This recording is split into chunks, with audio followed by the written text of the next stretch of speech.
What's up mga ka-Big Bites? Giannis ayaw na sa Bucks, Lillard out na ng 1 year.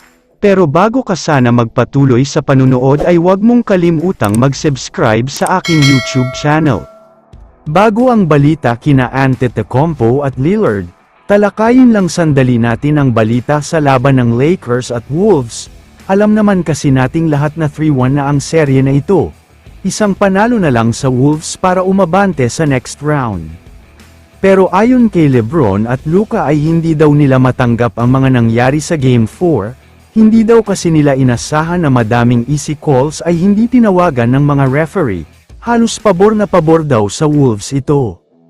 Tanggap naman daw sana nila ang pagkatalo nila, pero ang problema ay hindi talaga patas ang mga tawag, kaya naman hindi natutuwa ang mga players ng Lakers dahil sobrang one-sided daw ang officiating, tila gustong ipanalo ng mga referees ang Wolves. Samantala, kung 3-1 na ang serye sa laban ng Wolves at Lakers, ganun din naman sa laban ng Pacers at Bucks, sa pangatlong pagkakataon ay tinambakan na naman ng Pacers ang team ni Giannis Antetokounmpo na Milwaukee Bucks. Kung napapanood nyo ang serye, talagang total mismatch ang nangyayari, hindi makasabay ang Bucks sa init ng opensa ng Pacers. Mas malaking problema pa sa Game 4 kung saan nawala si Damian Lillard. 6 minutes pa lang kasi ang nakakalipas sa first quarter, na injured agad itong si Damian Lillard, hindi na nga siya nakabalik dahil pinangangambahan na Achilles injury ang nakuha niya, mas malala pa ito sa injury ni Kyrie Irving. Kaya kung si Kyrie ay almost 1 year mawawala, si Lillard ay more than 1 year daw mawawala. Kaya naman sa mga nangyayari sa Bucks ngayon ay may mga reports na nagsasabi, na gusto na daw umalis ni Giannis dito.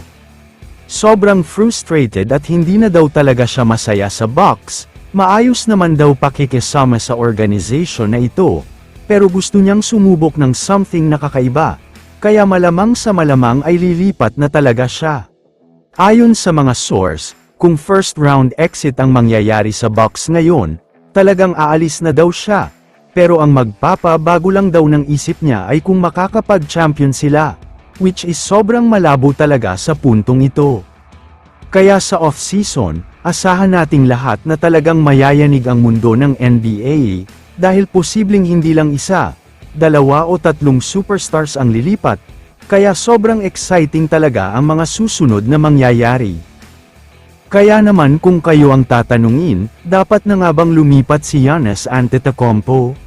I-comment mo naman ang opinion mo tungkol sa tanong na ito. Dito na muna nagtatapos ang video na ito. Maraming salamat sa panunood mga ka-Big Bites. God bless sa inyong lahat.